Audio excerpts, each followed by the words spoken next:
Hello friends, welcome back to our channel all in one hashtag subscribe to learn. I hope that you all are fine at your home, and it's my humble request to follow the COVID guidelines so that you can prevent yourself as well as your family from the COVID infections. So now let's move to our topic. Today we will deal with criteria for similarity of two triangle.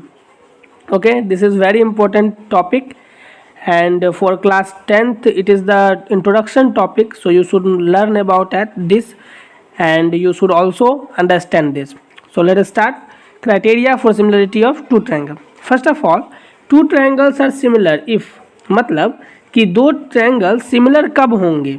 ठीक, इससे पहले मैं आपको बता दूं कि similarity और कन्ग्रुएंसी में क्या डिफरेंस होता है. मैंने आपको पहले भी बताया था कि कन्ग्रुएंसी मतलब एरिया भी इक्वल और सिमिलरिटी मतलब एरिया नहीं इक्वल, सिर्फ देखने में इक्वल. बस इतना ही मान रखिए. कन्ग्रुएंसी के लिए ये सब आपस में इक्वल होना चाहिए, इसका एरिया भी इक्वल होना चाहिए, साइड भी इक्वल होना चाहिए, सारा कुछ इक्वल होना चाहिए. बट इसमें ऐसा नहीं है. बट कन्ग्रुएंसी में और सिमिलरिटी में क्या है, वो इक्वल ना भी हो, ठीक है, सिर्फ देखने में इक्वल होना चाहिए, यानी सिर्फ इक्वी एंगुलर होना चाहिए, एंगल सेम होना चाहिए इस तरीके से, या साइड प्रोपोर्शनल होना चाहिए. उसका सारा प्रॉपर्टी हम लोग पढ़ेंगे. इस दोनों को हम लोग सिमिलरिटी कह सकते हैं, सिमिलर ट्रायंगल्स, बट हम लोग कन्ग्रुएंट ट्रायंगल्स नहीं कह सकते. जब हम लोग पढ़ेंगे आगे तो और ज़्यादा क्लियर होगा. अभी थोड़ा सा इन्फॉर्मेशन आपको दिया इसके बारे में. चलिए देखिए, two triangles are similar if. कब दो ट्रायंगल सिमिलर होगा? पहला, their corresponding angles are equal. पहला कब? जब उसके कॉरस्पॉन्डिंग एंगल्स इक्वल होंगे, या their corresponding sides are proportional. उनके कॉरस्पॉन्डिंग साइड्स क्या होंगे? प्रोपोर्शनल होंगे. अब देखिए, अगर ट्रायंगल ए बी सी और triangle D E F similar है तो क्या होगा? Angle A equal to angle D होगा, angle B equal to angle E होगा और angle C equal to angle F होगा. ये तो उसी तरह जैसे कन्ग्रुएंसी में होता है, बट यहाँ चेंज है. देखिए, A B upon D E is equal to B C upon E F is equal to C A upon F D. Suppose कीजिए ए बी अगर 3 है और डी ई 6 है, ठीक, तो यहाँ पे जो बी सी है ये अगर 4 है तो ये 8 होना चाहिए, क्योंकि यहाँ रेशियो क्या जा रहा है? 1/2. ये तो यहाँ भी रेशियो क्या होगा? 1/2. तो अगर ये यहाँ 6 होगा तो इसको 12 होना होगा, तभी ये सिमिलर ट्रायंगल हो सकता है, नहीं तो फिर ये सिमिलर ट्रायंगल नहीं होगा. ये मेन बात है. अब इसके क्राइटेरिया क्या क्या है ये 1 by 1 समझते हैं. सबसे पहला क्राइटेरिया है ए सिमिलरिटी, यानी if in two triangles the corresponding angles are equal then their corresponding sides are proportional and hence the triangle are similar. यानी दो ट्रायंगल में अगर उसके कॉरस्पॉन्डिंग एंगल्स इक्वल होंगे तो उसके कॉरस्पॉन्डिंग साइड्स भी प्रोपोर्शनल होंगे और उसे हम लोग सिमिलर ट्रायंगल कहेंगे. यानी अगर किसी दो ट्रायंगल में अगर उसके तीनों एंगल अगर आपस में इक्वल हो कॉरस्पॉन्डिंग, तो उसको हम लोग ए सिमिलरिटी से क्या कहेंगे कि ट्रायंगल्स आपस में सिमिलर हैं. इसी को एक और नाम कहते हैं, क्या कहते हैं? ए सिमिलरिटी. इसके पीछे क्या रीज़न है वो भी मैं आपको समझाऊंगा, पहले इसको समझ लेते हैं. ए सिमिलरिटी का मतलब क्या हुआ? If two angles of one triangle are respectively equal to the two angles of another triangle then the two triangles are similar. अगर किसी भी एक ट्रायंगल का दो एंगल उससे और क्रॉसपॉन्डिंगली, यानी जिस तरीके से इसमें एंगल है उसी तरीके से अगर दो एंगल उसमें भी इक्वल हो, किसका? अनदर ट्रायंगल का, तो उसको हम लोग सिमिलर ट्रायंगल कहेंगे. अब हम लोग ने ऐसा क्यों लिखा नोट में कि A similarity same as A similarity? कारण क्या? देखिए, अगर दो एंगल आपस में इक्वल है, एक 60 है और एक 80 है पहला ट्रायंगल का, और दूसरे ट्रायंगल का भी पहला 60 है और तीसरा 80 है, मतलब दूसरा 80 है, तो ऑब्वियस बात है जो बचा हुआ ट्रायंगल है वो बचा हुआ जो एंगल है वो कितना का होगा? 40 डिग्री का होगा. तो अगर दो एंगल अगर किसी का इक्वल है तो ऑब्वियस बात है जो तीसरा होगा वो भी इक्वल होगा. तो इसीलिए हम लोग कहते हैं क्या कि A similarity is same as the A similarity, यानी जो दो एंगल का सिमिलरिटी होगा वो सेम होगा ए यानी 3 एंगल का सिमिलरिटी से. तो इसीलिए आप ए सिमिलरिटी लिखें या ए सिमिलरिटी लिखें, बात एक ही है. और ये कब होगा? जब आपस में एंगल्स इक्वल होंगे किसी भी दो ट्रायंगल के. अब आते हैं एस सिमिलरिटी. एस सिमिलरिटी में क्या होता है? If the corresponding sides of two triangles are proportional then their corresponding angles are equal and hence two triangles are similar. यानी क्या होगा? तो अगर किसी भी दो ट्रायंगल का corresponding sides proportional होगा, जिसका हमने आपको अभी यहाँ पे बताया था इस तरीके से, अगर A B upon D E is equal to B C upon E F is equal to C A upon F D, तो वो ट्रायंगल आपस में सिमिलर होगा और उसका इफेक्ट क्या पड़ेगा? तो उसके जो कॉरस्पॉन्डिंग एंगल है वो भी आपस में इक्वल होंगे.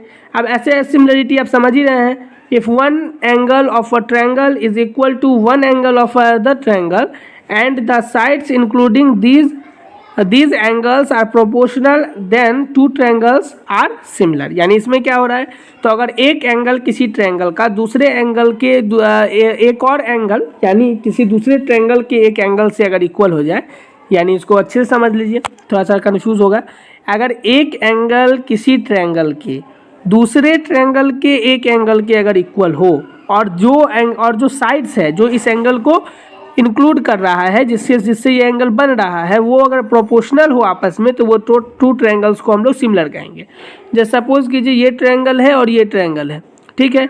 एंगल हम लोग ये वाला ले रहे हैं, तो ये एंगल आपस में इक्वल हो और ये वाला साइड और ये वाला साइड, ये वाला साइड, ये वाला साइड, यानी ये वाला साइड का रेशियो इसके साथ और ये वाला साइड का रेशियो इसके साथ अगर आपस में इक्वल हो, तो इस दोनों एंगल को हम लोग क्या कहेंगे, इस दोनों ट्रायंगल को आपस में सिमिलर कहेंगे। किस चीज़ से, तो SAS सिमिलरिटी से। अब समरी क्या कहता है इसको देखिए, इससे आप लोग और ज़्यादा क्लियर हो जाएंगे। अभी जो आपके मन में डाउट चल रहा है वो देखिए, अगर एंगल A इक्वल होगा एंगल D के, एंगल B इक्वल होगा एंगल E के और एंगल C इक्वल होगा एंगल F के, तब ट्रायंगल ABC सिमिलर होगा एंगल DEF से। किस चीज़ से, तो AAA सिमिलरिटी से। कोई समस्या नहीं इसमें। फिर देखिए सेकंड नंबर क्या कह रहा है, फर्स्ट नंबर क्लियर हो गया। सेकंड नंबर कह रहा है अगर एंगल A इक्वल होगा एंगल D के और एंगल B इक्वल होगा एंगल E के, तो ट्रायंगल ABC एंड DEF दोनों सिमिलर होगा किस चीज़ से, AAA सिमिलरिटी से। अब सिंपल है कि जब ये दोनों इक्वल है तो एंगल C और F तो इक्वल ही होगा, इसलिए हमने कहा था कि ये दोनों लगभग सेम ही है। बट हम लोग कैसे इसको प्रूव करते हैं वो आप ध्यान से देखिए। अब थर्ड नंबर SAS में क्या होता है, SSS में क्या होता है देखिए, AB upon DE is equal to BC upon EF is equal to CF CE upon AC upon DF। देख लीजिए, AB upon DE is equal to BC upon EF is equal to AC upon DF। Then triangle ABC is similar to DEF, और किस चीज़ से इस बार होगा, तो SSS similarity से। यानी अंतर क्या है यहाँ, जब हम लोग SSS कॉन्ग्रुएंसी क्राइटेरिया लेते हैं तो वहाँ क्या होता है, वहाँ आपस में इक्वल होता है। तो जब SSS सिमिलरिटी क्राइटेरिया लेते हैं तो इसमें क्या होता है, प्रोपोर्शनल होता है। प्रोपोर्शनल मतलब समझते हैं ना, दोनों का रेशियो जो है वो इक्वल होना। क्या कहते हैं, अगर कोई दो रेशियो आपस में इक्वल हो जाए तो उसको हम लोग कहते हैं कि ये प्रोपोर्शनल है। अब आइए जब SAS की बात करें, इसमें क्या होगा, अगर एंगल A एंगल D के इक्वल है और AB upon DE is equal to AC upon DF। आप सोचेंगे कि यहाँ पे BC अपॉन EF हमने क्यों नहीं लिया, तो BC अपॉन EF इसलिए नहीं लिया क्योंकि क्या कहा था हमने, इंक्लूडिंग साइड। और इंक्लूडिंग साइड कब होगा, जब इसमें A और D है ना, तो दोनों जगह A हो और यहाँ पे भी दोनों जगह D हो, तब तो इंक्लूडिंग साइड हुआ। तो इंक्लूडिंग साइड है इसलिए ऐसा किया। तो ये आपके मन में अब क्लियर हो गया होगा। तब ये ट्रायंगल क्या होगा, आपस में सिमिलर होगा, और किस चीज़ से होगा, तो SAS सिमिलरिटी से होगा। तो टोटल इसके 4 क्राइटेरिया हैं, जैसे तो हम लोग 5 कह सकते हैं, बट मेनली जो है वो 4 ही क्राइटेरिया हैं। कौन कौन से हैं, AAA सिमिलरिटी, दूसरा AA सिमिलरिटी, सॉरी 5 कह रहा था मैं, जहाँ टोटल जो है वो 4 क्राइटेरिया है, लेकिन हम लोग उसको 3 क्राइटेरिया भी कह सकते हैं। कौन कौन सा, तो AAA सिमिलरिटी और AA सिमिलरिटी को हम लोग एक ही मान सकते हैं, बाकी SSS सिमिलरिटी और SAS सिमिलरिटी, और कोई दूसरा नहीं है। तो आई होप कि अब आपके मन में जो सिमिलरिटी और कॉन्ग्रुएंसी के लिए और भी जो डाउट होगा, वैसे मैंने जिस टाइम में कॉन्ग्रुएंसी पढ़ा था उसी समय में मैंने सिमिलरिटी की भी चर्चा की थी, ताकि आपके मन में जो भी डाउट हो वो क्लियर हो जाए। बट अभी भी अगर आपके मन में कोई डाउट रहा होगा तो वो दूर हो गया होगा। तो अगर इसके अलावा अभी भी अगर कोई डाउट बचा है तो आप प्लीज़ कमेंट बॉक्स में कमेंट करके बताएं, तो फिर हम लोग उस डाउट को क्लियर करें। आप अपने क्वेश्चन को पोस्ट करें, उस क्वेश्चन का मैं आंसर दूंगा, ठीक है फ्रेंड्स। और अगर आप लोगों के बहुत सारे क्वेश्चन हैं तो आप हमें कमेंट बॉक्स में ये भी कह सकते हैं कि हम लोग एक क्वेश्चन आंसर सेक्शन रखते हैं, जिस समय में हम लोग क्वेश्चन आंसर जो भी होगा उसको हम लोग डिस्कस कर लेंगे, आपके क्वेश्चन और मेरे आंसर, ठीक है फ्रेंड्स। तो ये भी हम लोग कर सकते हैं। बाकी अब आप लोग को एक ही कहूँगा कि थैंक्स फॉर वाचिंग, और आप लोग इस वीडियो को अच्छे से देख लीजिए। और अगर आप लोग को इसमें किसी भी तरह का प्रॉब्लम नज़र आ रहा है तो फिर आप बताइए। अगर आपके मन में किसी भी तरह का डाउट है तो वो हमारे साथ शेयर कीजिए। और टेलीग्राम चैनल को अगर ज्वाइन नहीं किया तो टेलीग्राम चैनल को भी ज्वाइन कर लीजिए, ताकि आपको वहाँ से सारे नोट्स और PDFs वगैरह मिल जाए और वीडियोज़ के लिंक भी मिल जाए, ठीक है फ्रेंड्स।